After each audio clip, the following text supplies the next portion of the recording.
Welcome to my channel. I am Simran Sahani and आज मैं आपको पढ़ाऊंगी क्लास 12 मैक्रो इकोनॉमिक्स का chapter government budget and economy. तो यहाँ पे हम गवर्नमेंट की जितनी कमाई होती है और जितने खर्चे होते हैं उनका बजट सीखने वाले हैं कि बजट कैसा होता है। ठीक है, आपने देखा भी होगा दैट हमेशा हमारा जैसे ही ये फरवरी मार्च का महीना आता है तो टीवी पे न्यूज़ आती है ना, हर बार लेटेस्ट बजट जो है वो अनाउंस होता है।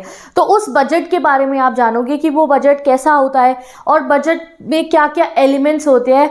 Everything related to government budget you will study in this video.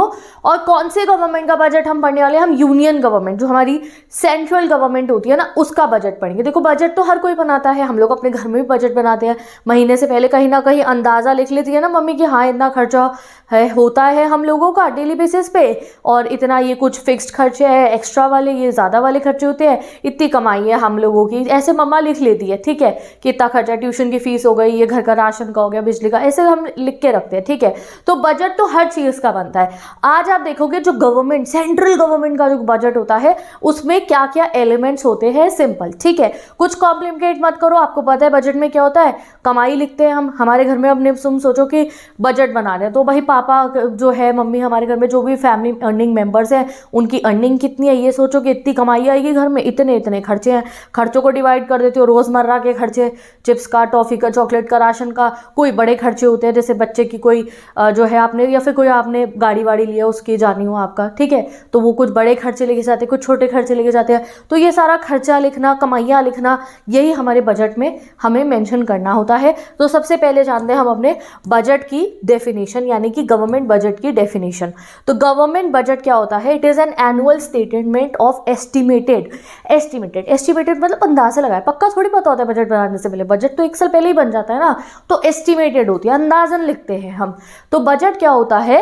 An annual statement of estimated रेसिप्ट्स मतलब कमाई, earning, and estimated expenditure, estimated खर्चा कितने वाला होने वाला है of the government during an accounting year या फिर फिस्कल न्यू ईयर। क्या होता है भैया? 1 जनवरी को हम लोग न्यू ईयर सेलिब्रेट कर लेते हैं, 31 दिसंबर की रात को पार्टी चलती है, 1 जनवरी न्यू ईयर आ गया।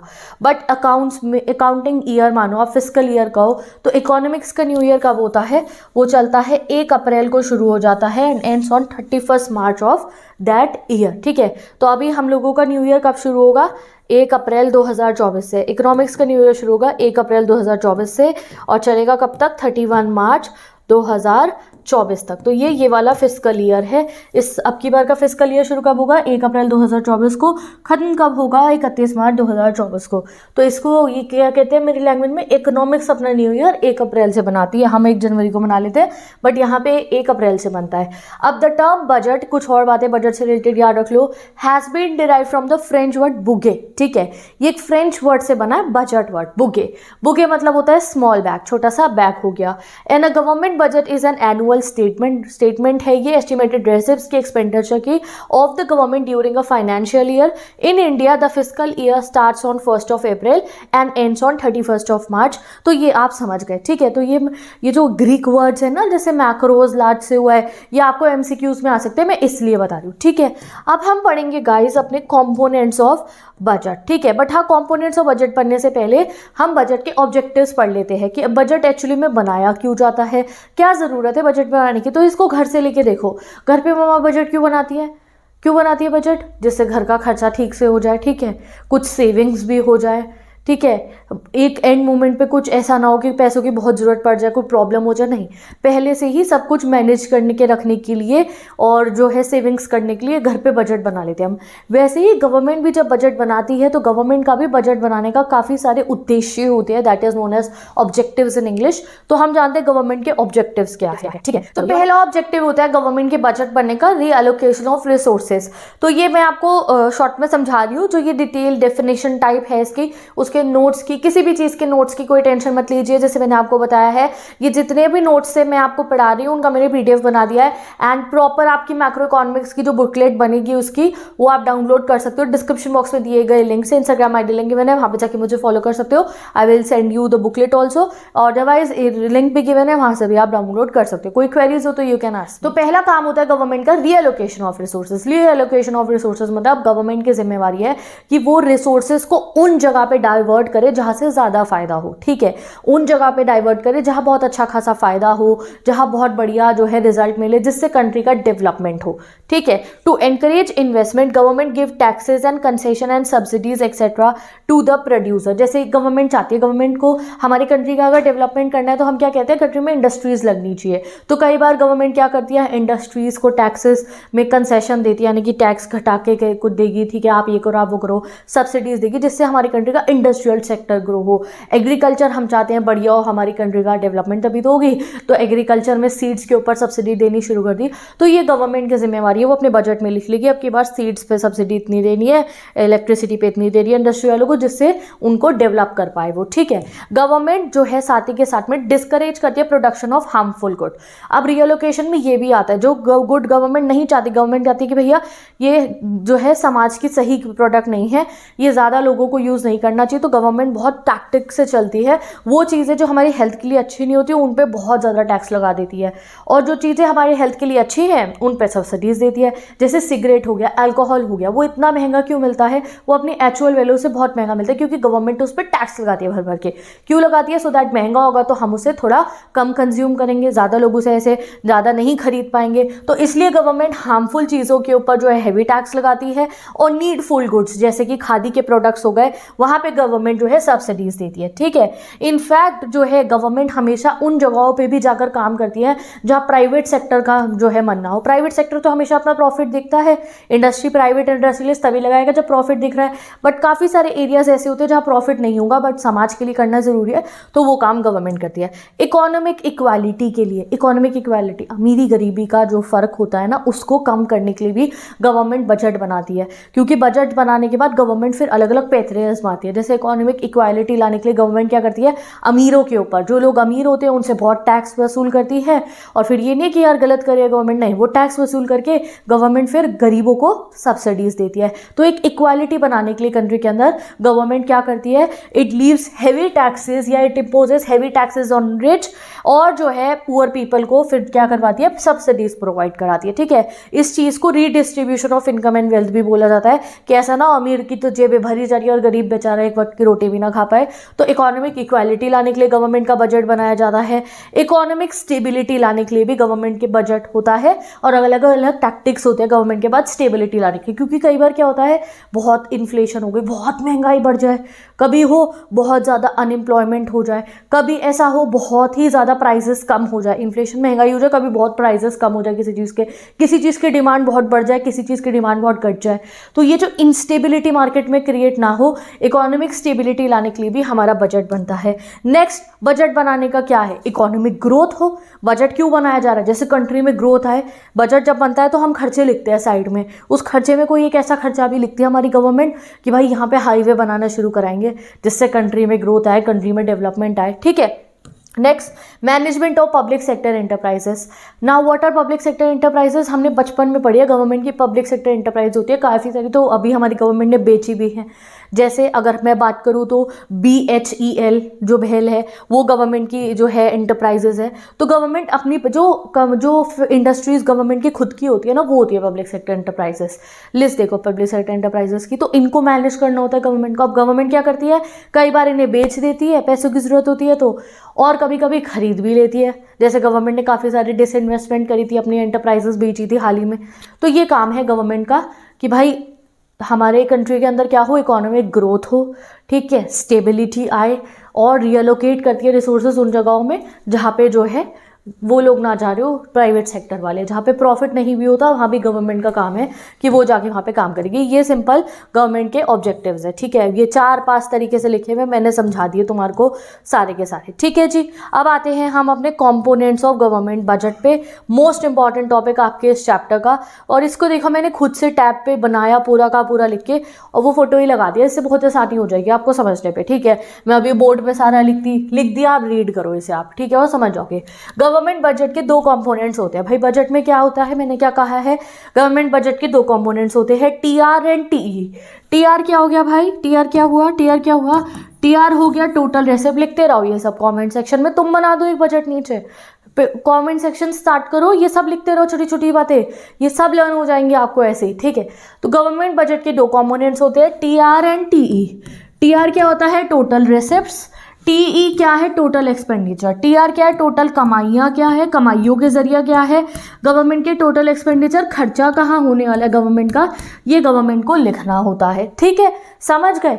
अब आते हैं, अब कमाई को देखेंगे सिर्फ, अभी आप एक्सपेंडिचर वाली तरफ मत देखना, अभी बस कमाई के पे ध्यान दो। ठीक है, अगर गवर्नमेंट की कमाई देखें, टोटल रेसिप्ट्स जो होता है, वो टोटल रेसिप्ट्स दो टाइप की होती है। कितने टाइप की होती है, दो टाइप की। कमाई गवर्नमेंट दो टाइप में हम कंसिडर करते हैं।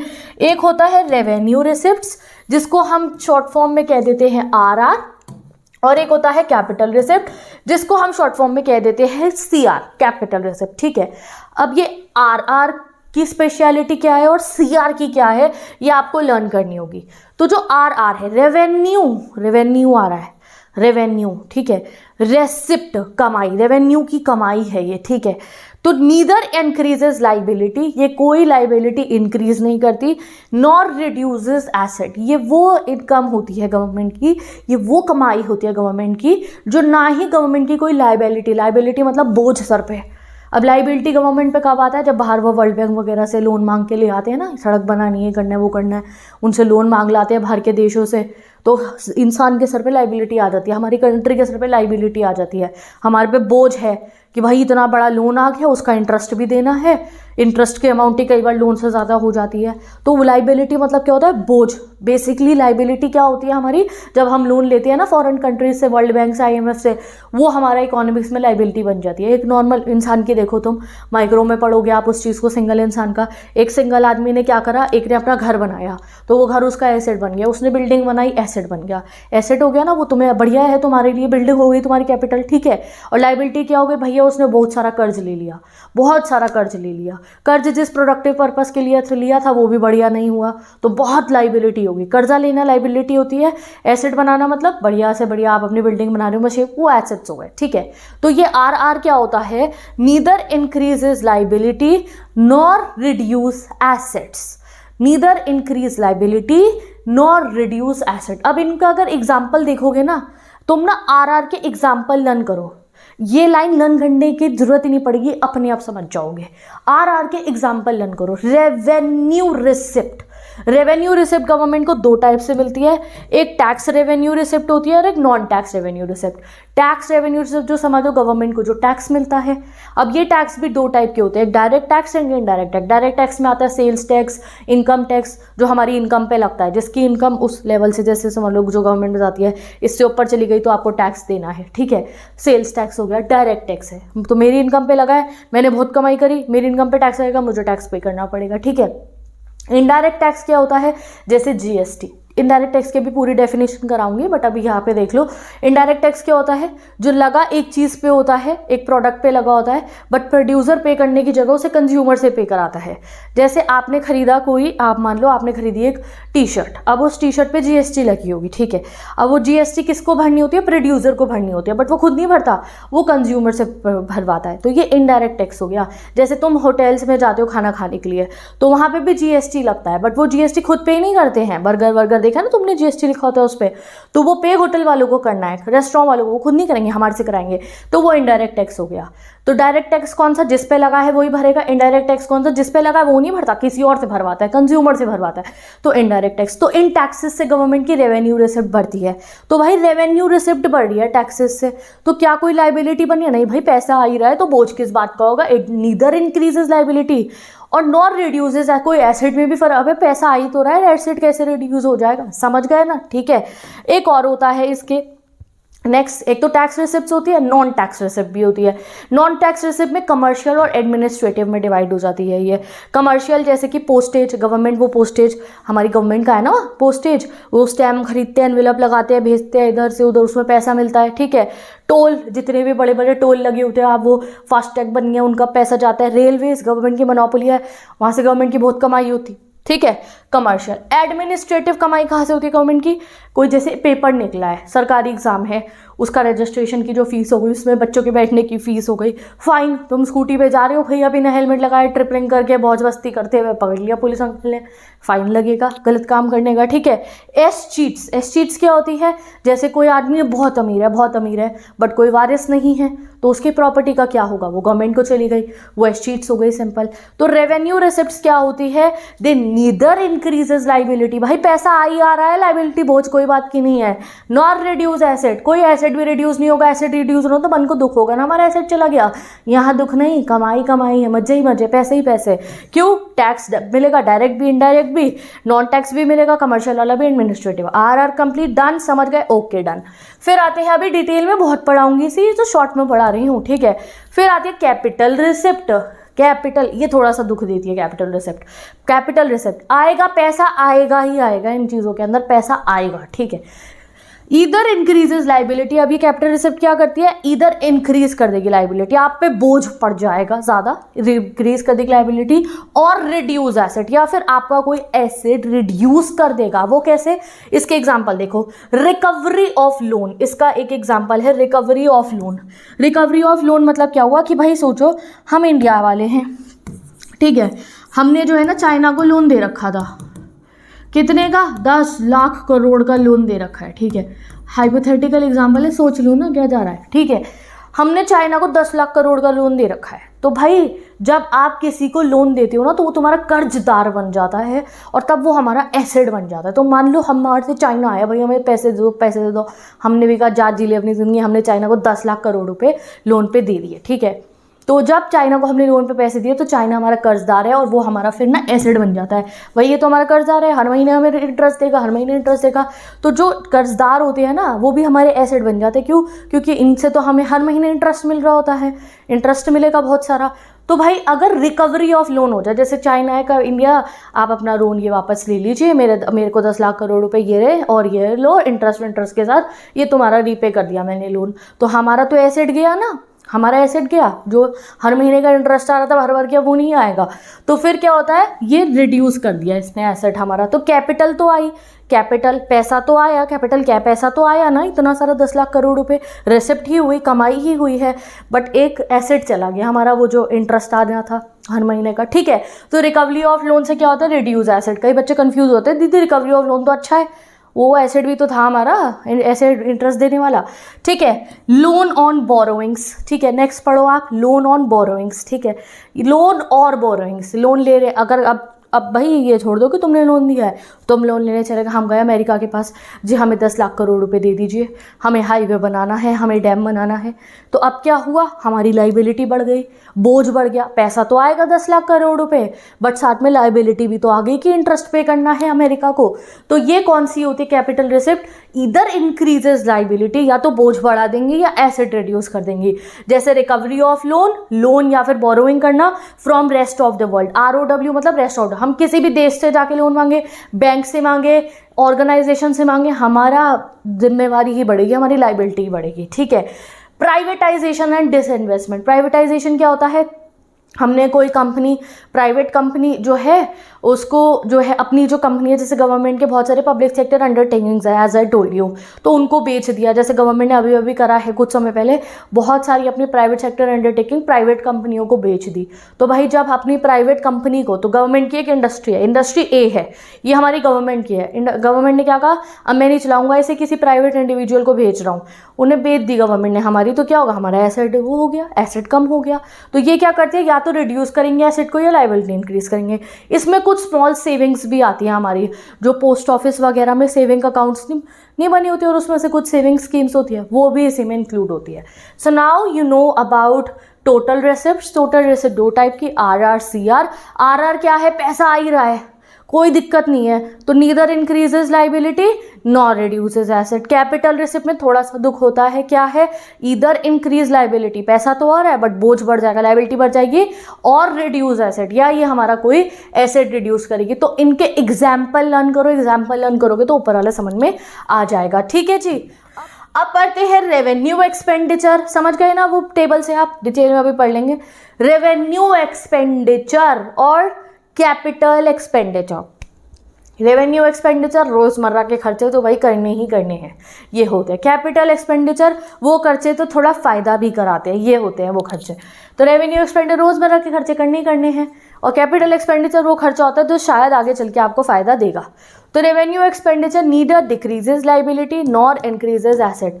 ना तो ये खर्चा करने से हमारी लाइबिलिटी कम होगी कि भाई ये खर्चा कर रहे हो तो कुछ सर पे से बोझ उतर रहा हो, लोन उतर जाए तुम्हारा, नहीं। दे नॉर इंक्रीज एनी एसेट, या खर्चा कर रहे हो तुम, जैसे तुमने खर्चा करा, तुमने BMW खरीद ली, तुम्हारा एसेट बन गया। बट ये खर्चे ऐसे नहीं है जिससे एसेट बन जाए। कौन से वाले? ये रेवेन्यू एक्सपेंडिचर। तो revenue expenditure neither decreases liability nor increase asset. Example क्या है भाई? रोजमर्रा के खर्चे करने ही करने, इनसे ना तो कोई तुम्हारा बहुत बड़ी कोई चीज़ एसेट डेवलप होगा, ना ही कोई लाइबिलिटी कम होगी। जैसे सैलरीज, अब एम्प्लॉय की सैलरीज है हर महीने देनी ही देनी है, पेंशन देने ही देने हैं, ग्रांट्स टू स्टेट, कोई स्टेट आ गई कहने जी हमें अपने स्टेट के लिए ये पैसे चाहिए, ग्रांट है, ये लोन नहीं है, ग्रांट है, फ्री में ट्रांसफर इनकम होती है, ग्रांट पढ़ाया था अभी नेशनल इनकम में, ग्रांट दे दिया, जस्ट इट्स लाइक डोनेशन सोटली, ठीक है, दे दिए पैसे, क्या करें अब, क्या कर सकते हैं? पेंशन देनी है, सैलरी देनी है, रोज़मर्रा के खर्चे हैं। तो इन रोज़मर्रा के खर्चों से क्या कोई एसेट बन? नहीं। क्या इन रोज़मर्रा के खर्चों से आपका कोई वो बन रही, लाइबिलिटी रिड्यूस हो रही है? नहीं। जैसे घर में भी होता है, राशन का खर्चा हो गया, बिजली का बिल हो गया, ये सब हमारे रेवेन्यू, मान लो आप रेवेन्यू एक्सपेंडिचर मान लो है ही है, वहीं पे एक खर्चा करा जा रहा है। मान लो गाड़ी खरीद ली और उस गाड़ी से क्या करा भाई, कोई ड्राइवर बन गया उस गाड़ी से, उस गाड़ी में फिर वो ड्राइवर बन गए हैं, तो वो कम से कम कुछ प्रोडक्टिव खर्चा हुआ ना, एक एसेट तो बन गया, वो गाड़ी टैक्सी बन गई, ठीक है। तो नॉर्मल खर्चे हो गए। अब तुम्हारी एजुकेशन पे जो खर्चा हो रहा है ना, मेरे अकॉर्डिंग वो कौन सा खर्चा होगा? बढ़िया वाला खर्चा, कैपिटल रिसिप्ट। तुम्हारे माता पिता एसेट बिल्ड कर रहे हैं, इसलिए अच्छे से पढ़ो, खर्चा तुम्हारे पे कर रहे हैं, कल को तुम भी अच्छा खासा आगे चल के जॉब करोगे, बिजनेस करोगे, अच्छा पैसा कमाओगे, फिर अपने पेरेंट्स के लिए गिफ्ट्स लेकर आओगे, उन्हें भी खुशी दोगे, उन्हें भी इज्जत दोगे। तो जो तुम्हारी पढ़ाई पे खर्चा हो रहा है, मैं तो उसको इस पे कंसिडर करूँगी, ये वाले हमारे ये कैपिटल एक्सपेंडिचर में। और जो रोज़मर्रा का खर्च है तुम्हारी चिप्स टॉफ़ी का, वो हो गया रेवेन्यू एक्सपेंडिचर। तो revenue expenditure neither decreases liability nor increase asset, example salary, pension, grants to state etcetera, ठीक है। अब कैपिटल एक्सपेंडिचर कुछ प्रोडक्टिव करेगा, खर्चा होगा ये, बट ये खर्चा थोड़ा सुकून देगा, थोड़ी खुशी देगा, ठीक है। फॉर एग्जाम्पल कैपिटल एक्सपेंडिचर में इसका क्या लिखेंगे? ईदर डिक्रीजेज लाइबिलिटी, या तो ये सिर्फ खर्चा करने से सर का बोझ कम होगा, डिक्रीज कर देगा या लाइबिलिटी को, और इंक्रीज एसेट, या फिर हमारे एसेट बढ़ाएगा, बढ़िया भैया हमारी कमाई होगी, हमारे एसेट बढ़ेंगे, हम कहेंगे ये जैसे गवर्नमेंट ने पैसे करे इकट्ठे करे और होटल बना दिया, बहुत बढ़िया, तो गवर्नमेंट का एसेट बन गया, वहाँ से टूरिज्म आएगा। गवर्नमेंट पे 10 लाख करोड़ रुपए एक्स्ट्रा पड़े हैं, USA अपना लोन वापस, ठीक है, रीपेमेंट ऑफ लोन कर दिया, लाइबिलिटी उतर गई भाई, बोझ उतर गया। तो ये हो गए कैपिटल एक्सपेंडिचर। जैसे कि लोन्स टू स्टेट, अगर जो है आप लोन्स दे रहे हो स्टेट को, ये भी क्या हो गया, अब जो है एसेट क्यों हुआ भाई दीदी, लोन्स टू स्टेट। तो जिस स्टेट को लोन दिया, मैंने कहा था जिसको आप लोन देते हो वो क्या बनता है तुम्हारा, वो तुम्हारा एसेट बनता है, वो तुम्हारा कर्जदार बन गया। तो अगर सेंट्रल गवर्नमेंट ने स्टेट गवर्नमेंट को लोन दिया है तो स्टेट गवर्नमेंट इंटरेस्ट देगी, तो लोन्स टू स्टेट इसमें आता है।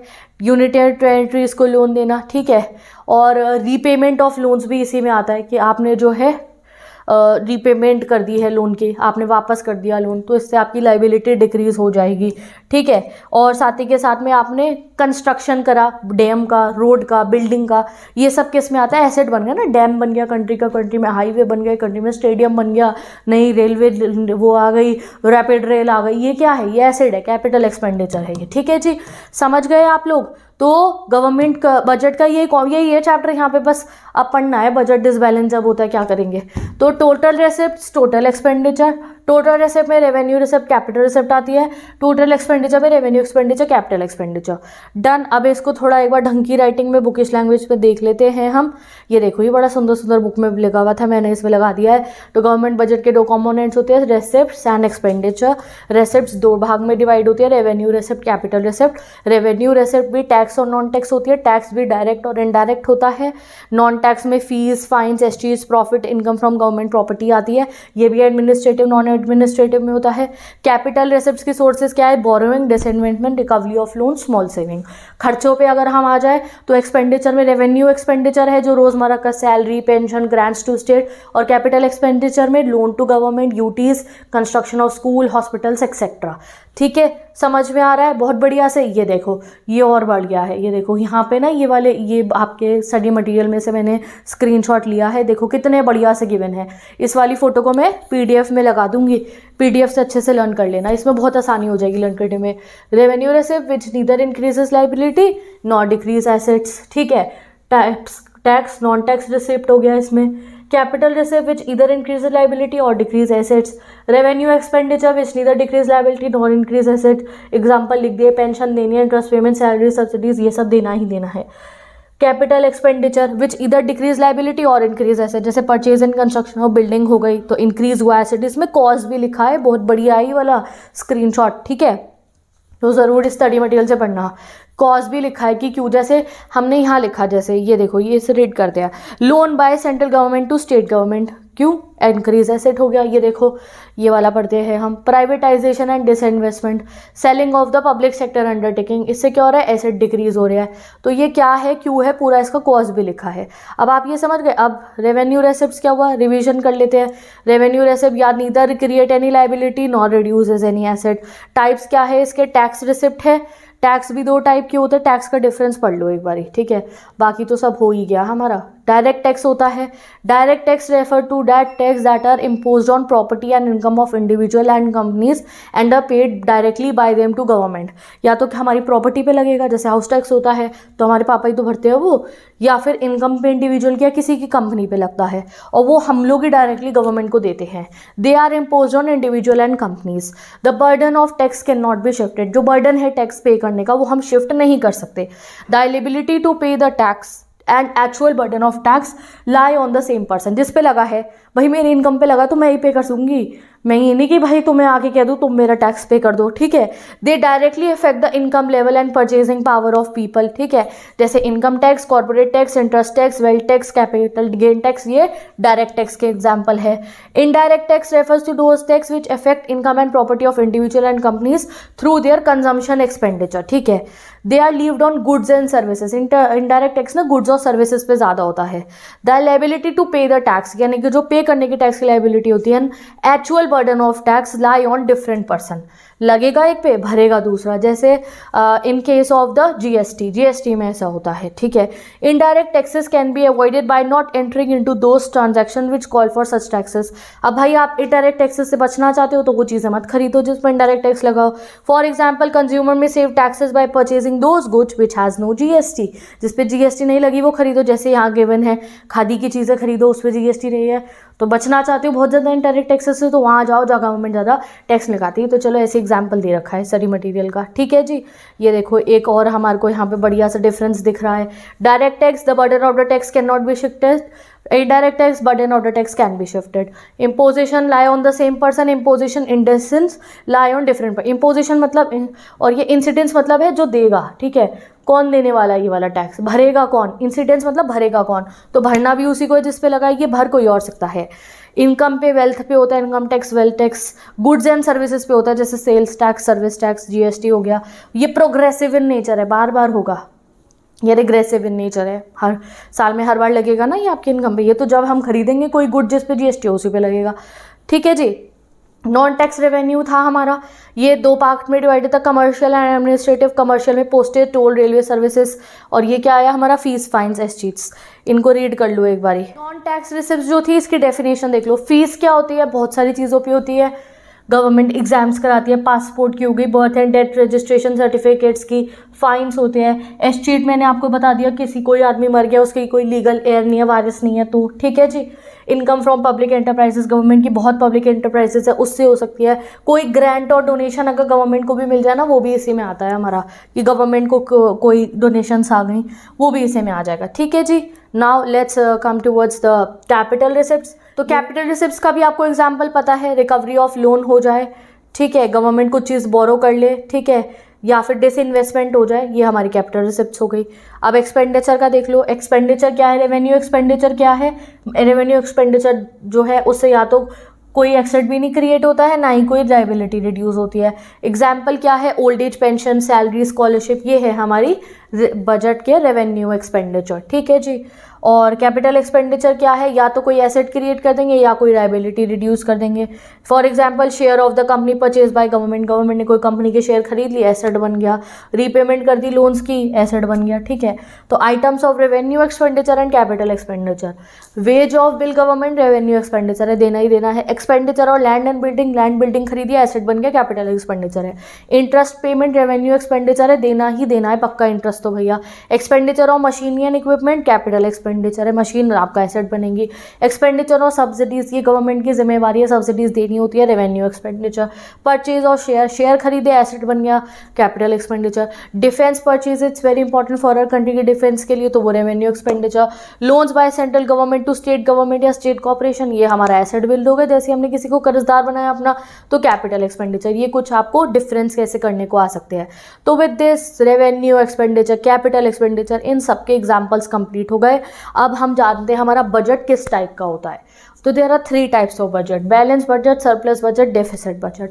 कब होते हैं, कैसे होते हैं, क्यों होते हैं, ये सब। What is balance government budget? तो government budget is set to be balance budget if estimated government receipts, अगर जितनी खर्च गवर्नमेंट ने सोचे हैं, are equal to the estimated government expenditure, जितना खर्चा सोचा है और जितना खर्चा हुआ वो इक्वल हो जाए, तो ये होता है बैलेंस बजट। इसमें ER is equal to EE, यानी कि ER is equal to EE मतलब क्या हुआ, ER में क्या होता है, RR plus CR is equal to जो है आपका ये होगा revenue expenditure plus capital expenditure. जब ये दोनों इक्वल होंगे तो ये होगा आपका बैलेंस्ड बजट, ठीक है जी। अब आते हैं सरप्लस बजट पे, ठीक है। सरप्लस बजट क्या है? इफ एस्टिमेटेड रेसिप्ट्स, जो एस्टिमेटेड कमाई है, are more than estimated government expenditure, वो गवर्नमेंट के एक्सपेंडिचर से ज़्यादा हो जाए, कमाई ज़्यादा हो गई, तो वो सरप्लस बजट है। यानी कि RR plus CR is greater than RE plus जो है CE, ठीक है। अब आते हैं डेफिसिट बजट पे। ये कई बार चलता है हमारी इकोनॉमी में कि भाई खर्चे ज़्यादा हो गए, कमाई इतनी थी नहीं। If the estimated government receipts जो है कमाई are less than expenditure government का, then budget is termed as deficit budget. यानी कि RR plus CR is smaller than RE plus CE। सोचा तो था खर्चा जितना होगा उससे ज़्यादा जो है आप लोगों का खर्चा हो गया, खर्चा ज़्यादा हो गया, कमाई नहीं हुई ज़्यादा, तो क्या आएगा, डेफिसिट आ जाएगा। तो डेफिसिट बजट पढ़ते हैं। अब डेफिसिट बजट भी 3 टाइप का होता है, ठीक है। डेफिसिट बजट भी 3 टाइप का होता है, एक रेवेन्यू का डेफिसिट होता है, एक फिस्कल डेफिसिट होता है, एक प्राइमरी डेफिसिट होता है, ठीक है। तो रेवेन्यू डेफिसिट क्या होता है? Revenue deficit is the excess expenditure over revenue receipts, यानी कि जब रेवेन्यू एक्सपेंडिचर ज़्यादा होता है तो रेवेन्यू डेफिसिट होता है। रेवेन्यू डेफिसिट निकालने का फॉर्मूला होता है ओके। तो अब देखते हैं deficit budget. Deficit budget 3 type का होता है। सबसे पहले इसमें आता है रेवेन्यू डेफिसिट, ठीक है। रेवेन्यू मतलब कमाई है, कमाई की डेफिसिट, कमाई की कमी हो चुकी है। इसमें क्या होता है, इसमें बेसिकली RE यानी कि जो है हमारा वो था ना revenue expenditure, that is greater than revenue receipts, यानी कि जो रेवेन्यू एक्सपेंडिचर है आपका, वो जो पेंशन, सैलरीज और इस सब पे जो खर्चे करने थे ना, वो ज़्यादा हो गया as compare to revenue receipts. Revenue receipts क्या है, वो जो टैक्स है, इनडायरेक्ट टैक्सेस और नॉन डायरेक्ट टैक्स वाले जो आते हैं ना, वो नॉन टैक्स रेसिप्ट्स जो होती हैं, वहाँ से जो कमाइयाँ होने होती है। तो भाई कमाई कम है, अपना खर्चा ज़्यादा हो गया है, तो उसको कहते हैं revenue deficit. That is RE is greater than RR। इसका फॉर्मूला होता है, अगर रेवेन्यू डेफिसिट एग्जाम में ढूंढने को आ जाए, भाई रेवेन्यू का डेफिसिट ढूंढो, तो सिंपल फॉर्मूला है RE माइनस RR कर देंगे, यानी कि जो खर्चा ज़्यादा हुआ है उसमें से जो कमाई है उसको माइनस कर देंगे हम, तो हमारा रेवेन्यू डेफिसिट निकल के आ जाएगा। मैं कह रही हूँ तुम्हारे पे 5,000 रुपये हैं, तुम गए हो मॉल ड्रेस लेने जाने के लिए, अपनी 5,000 की जगह तुम 8,000 वाली पसंद कराए, तो कितने का नुकसान करके आई हो अपना? तुम कहोगे दीदी 3,000 का, बेफालतू में 3,000 रुपये फालतू खर्च कर दिए। मतलब थे तुम्हारे पास में, तुम बजट बना के गए थे कि 5,000 का खरीदोगे ड्रेस, और खरीद ली तुमने ड्रेस 8,000 की, तो 3,000 का तुम रेवेन्यू डेफिसिट कराए हो अपना, ठीक है। तो revenue deficit is equals to RE minus RR। Suppose करो एक क्वेश्चन में RE रेवेन्यू एक्सपेंडिचर गिवन है 1000, रेवेन्यू रेसिप्ट गिवन है 800, और आपको कहा है फाइंड द रेवेन्यू डेफिसिट, तो RE माइनस RR कर देंगे तो आ जाएगा 200 रुपये का हमारा रेवेन्यू डेफिसिट हो रहा है। अब ये 200 रुपये नहीं होते, गवर्नमेंट के केस में 2000 करोड़ 200 करोड़ कुछ भी हो सकता है ये, ठीक है। अब अगर ऐसा हो कि रेवेन्यू डेफिसिट चल रहा हो हमारी कंट्री के अंदर, रेवेन्यू डेफिसिट अगर चल रहा हो तो उसकी इम्प्लीकेशन क्या, अगर अब ना गवर्नमेंट की ये जिम्मेवारी होती है कि वो बजट को इक्विलिब्रियम में रखे, ऐसा ना हो इक्वल बजट हो, RE/RR इक्वल हो, टी और TR इक्वल होना चाहिए, total expenditure total revenue equal होना चाहिए। तो गवर्नमेंट को वो इक्वल करने के लिए फिर कुछ ना कुछ टैक्टिक्स लगाने। अब इसका इम्प्लीकेशन क्या होगा भाई, अब अगर रेवेन्यू डेफिसिट आ गया, मतलब कि तुम्हारे को जो है नुकसान हो रहा है, तो गवर्नमेंट क्या करती है, अब ऐसे केस में गवर्नमेंट को इक्वल करना है, गवर्नमेंट को टोटल रेवेन्यू और एक्सपेंडिचर को इक्वल लाना है। तो अब क्या करेगी गवर्नमेंट, रेवेन्यू कम करने की कोशिश करेगी। यहाँ रेवेन्यू ज़्यादा हो रहा है ना, रेवेन्यू का एक्सपेंडिचर जो है, एक्सपेंडिचर, अब गवर्नमेंट क्या करे भाई, रेवेन्यू एक्सपेंडिचर, खर्चा ज़्यादा हो रहा है, कमाई कम है, तो अब गवर्नमेंट खर्चे कम करेगी। गवर्नमेंट पे खर्चे कम करने का साधन क्या है, अगर गवर्नमेंट को खर्चे कम करने, गवर्नमेंट सब्सिडीज घटा देगी। अब तुम कहोगे क्या हो गया, अरे हमारा नुकसान होगा, सब्सिडी घटेगी, तो ये इम्प्लीकेशन है। गवर्नमेंट जो वेलफेयर के बहुत काम कर रही थी, जैसे बहुत सारे गवर्नमेंट ने प्लान करा था हॉस्पिटल स्कूल्स वगैरह खोलेंगे, कहेंगे चलो अगले साल खोलेंगे, अब की बार बहुत नुकसान हो गया तो वेलफेयर रिड्यूस होगा उससे। और गवर्नमेंट क्या करेगी भैया, या तो खर्चे कम कर सकते हो या कमाई के साधन बढ़ाओ अपने, तो ये डेफिसिट खत्म होगा। तो गवर्नमेंट क्या करेगी, टैक्स बढ़ा देगी, टैक्स बढ़ा तो हम आम जनता की मुसीबत है। तो ये गलत होता है हमारा रेवेन्यू डेफिसिट आना। डेफिसिट तो सारे ही टाइप का गलत है। तो रेवेन्यू डेफिसिट जब आता है तो गवर्नमेंट या तो टैक्स बढ़ाती है या सब्सिडीज घटा देती है, और इससे वेलफेयर एक्टिविटीज को गवर्नमेंट थोड़े समय के लिए थोड़ा डिक्रीज करती है, और उससे ऑब्वियसली हमारा नुकसान है, ठीक है जी। अब आते हैं नेक्स्ट टाइप के अपने डेफिसिट पे।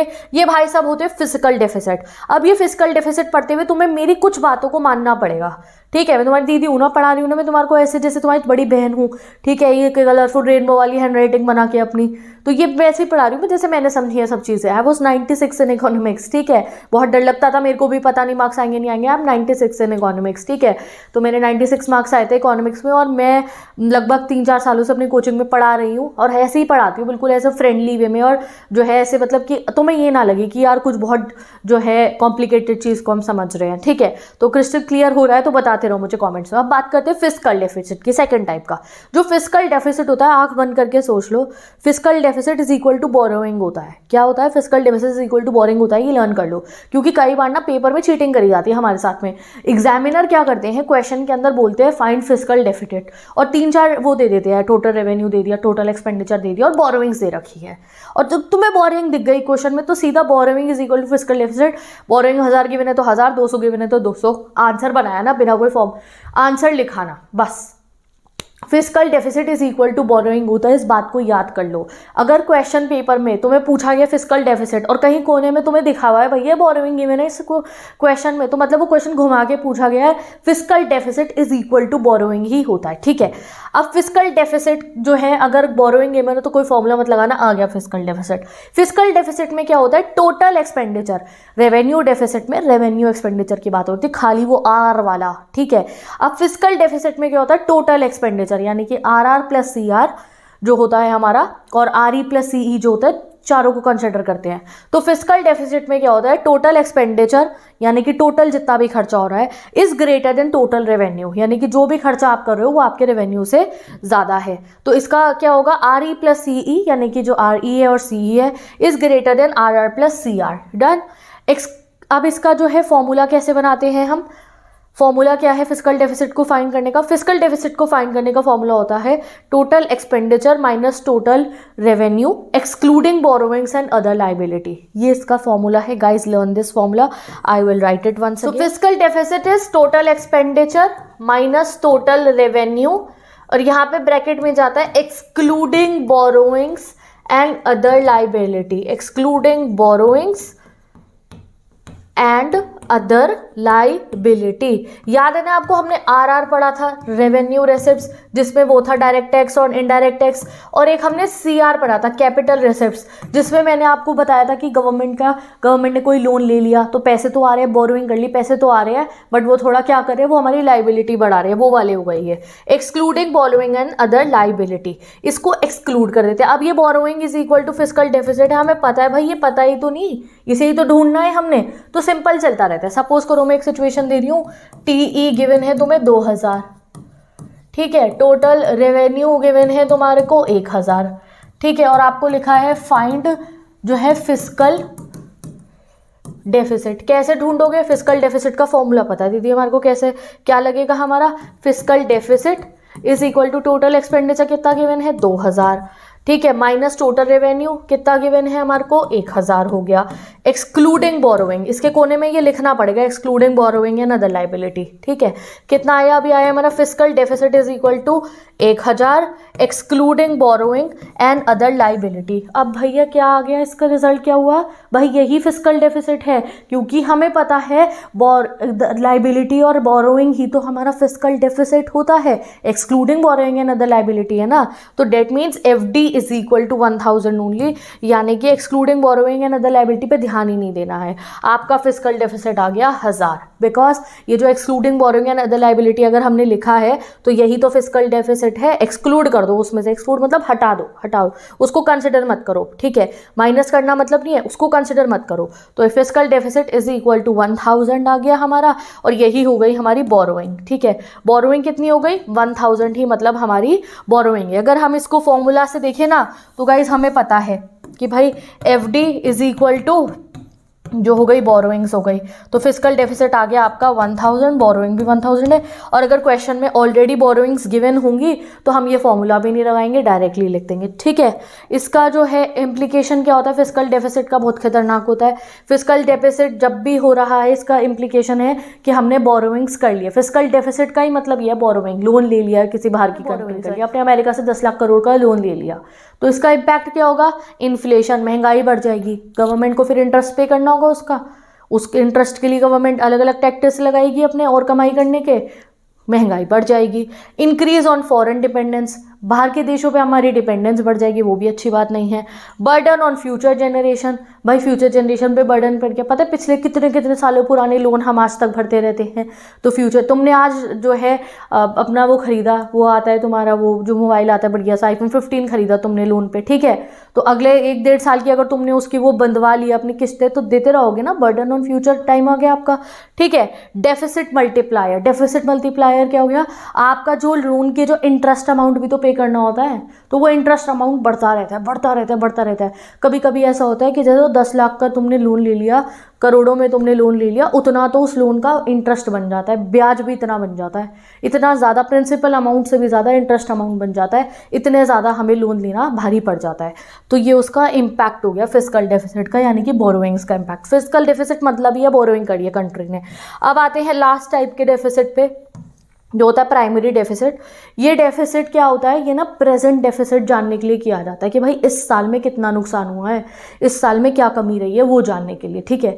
तो इसमें से हम क्या करते हैं, फिस्कल डेफिसिट का फॉर्मूला होता है जो है हमारा प्राइमरी डेफिसिट का फॉर्मूला है fiscal deficit minus interest payment. Fiscal deficit क्या होती है? बोरोइंग, और इंटरेस्ट पेमेंट किस पे लगती है? बोरोइंग्स पे ही लगती है। तो ये किस लिए देखा जाता है कि देखो मैंने इस साल में किसी ने इस साल में कोई लोन लिया, गवर्नमेंट ने इस साल लोन लिया, तो अगले साल क्या करेगी गवर्नमेंट? उस लोग का इंटरेस्ट भी पे करेगी। तो हमें वो इंटरेस्ट अमाउंट को नहीं ढूंढना होता है, हमें डायरेक्टली ढूंढना होता है इस साल कितनी कमी हुई है, हमारे डेफिसिट किसका आ रहा है, तो इसलिए हम उसको हटा देते हैं। तो प्राइमरी डेफिसिट, प्राइमरी मतलब प्रेजेंट डेफिसिट कैलकुलेट करना होता है इसमें। तो प्राइमरी डेफिसिट का फॉर्मूला होता है fiscal deficit minus interest payment. तो सपोज करो कोई आपको फिस्कल डेफिसिट गिवन है 2000, और ये फिस्कल डेफिसिट मतलब ही बोरोइंग होता है, ये तुम्हें पता है ना, ये बोरोइंग ही है, ठीक है। इंटरेस्ट पेमेंट गिवन है 500, तो प्राइमरी डेफिसिट का फॉर्मूला हो गया फिस्कल डेफिसिट माइनस 500, तो प्राइमरी डेफिसिट आ गया आपका 1500 रुपये। मतलब इस साल का डेफिसिट आपका कितना है? प्राइमरी डेफिसिट आपका कितना है? RR और CR, टोटल रेवेन्यू में कमी कितनी आई है आपके, आपको नुकसान कितने का पड़ा? आपको 1500 का नुकसान हुआ है। प्राइमरी डेफिसिट आपका 1500 है, और इस प्राइमरी डेफिसिट को तो मेरी लैंग्वेज में प्रेजेंट डेफिसिट भी कह सकते हो कि भाई ये इस साल का हमारा नुकसान हुआ है, ये 500 तो पिछले साल के हम लिए हुए लोन के इंटरेस्ट हम पे कर रहे हैं ना, तो ये यहाँ पे आपका ये भी कंप्लीट हो गया, ठीक है जी। तो कई बार ऐसा होता है गवर्नमेंट को बहुत सारा जो है पिछले सालों के भी लोन भरने पड़े होते हैं, बट प्रेजेंट का जानने के लिए हम प्राइमरी डेफिसिट का फॉर्मूला लगा देते हैं। तो एक बार रिवाइज कर ले, फिस्कल डेफिसिट का फॉर्मूला क्या हुआ, और प्राइमरी डेफिसिट क्या हुआ, और रेवेन्यू डेफिसिट का क्या हुआ। तो रेवेन्यू डेफिसिट का था क्या था हमारा? Revenue expenditure minus revenue receipts. Primary deficit का क्या हुआ? Fiscal deficit minus borrowing. और फिस्कल डेफिसिट का क्या था? Total expenditure minus total revenue excluding borrowings, और वो इक्वल ही आ जाता है। तो सारे आपके फॉर्मूलाज भी हो गए, पूरा का पूरा चैप्टर कंप्लीट होता है हमारा यहाँ पे। वेट अ सेकेंड, अब ये देख सकते हो आप, ये पूरा इनके भी नोट्स प्रॉपर आपके लिए क्रिएटेड है। क्या है रेवेन्यू डेफिसिट, इसका इम्प्लीकेशन क्या है, ठीक है, फिस्कल डेफिसिट क्या है, इसका इम्प्लीकेशन क्या है, फॉर्मूला क्या है, एवरीथिंग इज गिवन। मैंने पूरा ड्रॉ करके दिखाया कि वो ज़्यादा आसानी रहती है समझने में, ठीक है। तो ये आपके जो है पूरा का पूरा बैलेंस बजट भी गिवन है। बैलेंस बजट क्या होता है, जब गवर्नमेंट रेसिप्ट और गवर्नमेंट एक्सपेंडिचर इक्वल हो जाए वो होता है बैलेंस बजट। इसके मेरिट्स इसकी बहुत जो है, अगर इक्वल हो जाए बजट तो बहुत बढ़िया होता है, कोई वेस्ट एक्सपेंडिचर नहीं है और फाइनेंशियल स्टेबिलिटी ये जो है दिखा रहा है। डीमेरिट्स क्या है, कोई सॉल्यूशन नहीं मिलता है अनएम्प्लॉयमेंट जैसी प्रॉब्लम का, इससे आगे कुछ सोचने को लगेगा ही नहीं, भैया हाँ ठीक है सब इक्वल हो गया है, ठीक है। तो कुछ इसके डीमेरिट्स भी है, ये भी मैंने ऐड कर दिया स्लाइड में, आप इसे रीड करना ज़रूर से। हमारे जो है मैंने गूगल ड्राइव में पूरी बुक बना दूंगी इसकी, वहां से इसको डाउनलोड करके रिवीजन कर लेना, ठीक है जी। तो बीओपी भी कंप्लीट होता है, आप पढ़ेंगे अगला चैप्टर अपना मैक्रो इकोनॉमिक्स का। एंड अगर अभी तक आपने मेरे चैनल को सब्सक्राइब नहीं करा है तो do subscribe to the channel. And जो है बस बाकी चैप्टर्स पढ़ते रहो अच्छे से, और मिलेंगे नेक्स्ट वीडियो में।